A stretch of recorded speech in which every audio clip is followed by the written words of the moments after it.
পবিত্ৰ ৰমজান মাহ উপলক্ষে প্ৰত্যেক বছৰৰ দৰে এই বছৰো ইফতাৰ আয়োজন কৰিছে সমন্বয় আৰু সম্প্ৰীতি ইফতাৰ আৰু দোৱা অনুষ্ঠান।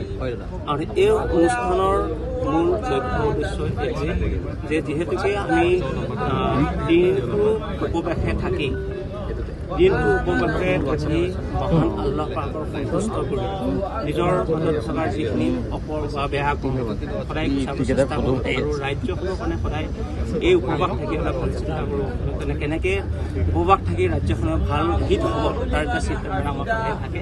কিন্তু আজি এই ইফতাৰ পৰা আমি এটাৰ পোনপটীয়াকৈ এটা বাৰ্তা প্ৰেৰণ কৰিব বিচাৰিছোঁ যে ইয়াত দেখিছে ইয়াত প্ৰত্যেকটো ধৰ্মৰ মানুহ আৰু প্ৰত্যেকটো ৰাজনৈতিক দলৰ নেতাৰ কৰ্মীসকল আহিছে।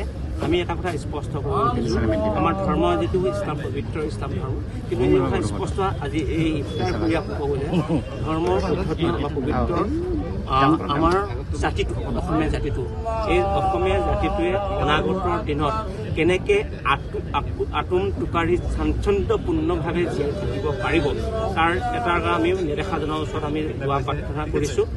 আৰু আমাৰ জাতিটো অগ্ৰণী ভূমিকা পালন কৰিবৰ কাৰণে আজি প্ৰজন্মক আমি এই ইফতাৰ জৰিয়তে এটা বাৰ্তা প্ৰেৰণ কৰিব বিচাৰিছোঁ যে এইটো কথাটো স্পষ্ট হৈছে যে বৰ্তমান জাতিটো আগুৱাই হ'লে জাতিটো আগুৱাব তাত যথেষ্ট কেঁকুৰীয়া আৰু কেতেৰা জেঙেৰা বহুত আছে।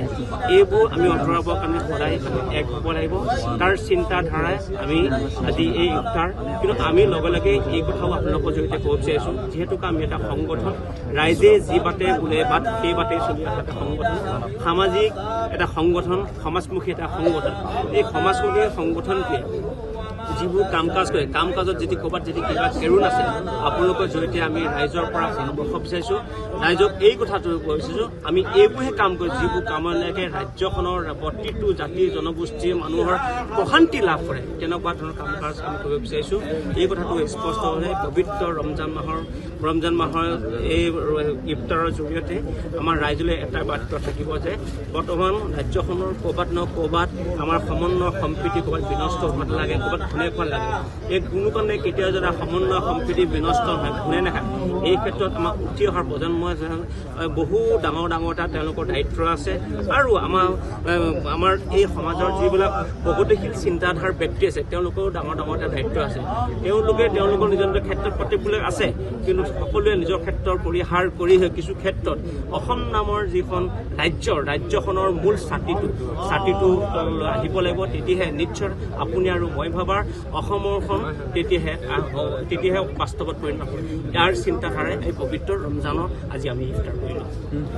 ভাল লাগিল আৰু যি আমাৰ ইয়াৰ পৰা যিটো বাৰ্তা আমি আছিলোঁ সদায় একেলগে থাকিম আৰু যি পবিত্ৰ ৰমজান মাহত যি আজি ইমানটা আজি দোৱা কৰে যেনে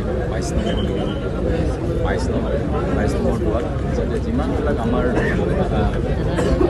মানে শক্তি আছে আমাৰ যাতে শেষ হৈ যাব। আৰু আমি আগতে একেলগে আছিলোঁ আৰু আমাৰ অনাগত দিনতো একেলগে থাকিম, যিহেতু আমাৰ যিহেতু ভাষা অসমীয়া মানুহ আগতে আছিলোঁ একেলগে, এতিয়া একেলগে থাকিম। আৰু যাতে আমাৰ শান্তি সম্প্ৰীতি ভাতৃত্ববোৰ যাতে সদায় আমাৰ আগত দিনলৈকে যাতে কেনেকৈ যাতে সদায় সেয়েহে আহিলোঁ, ভাল লাগিল। বহুত ধন্যবাদ জনাইছোঁ।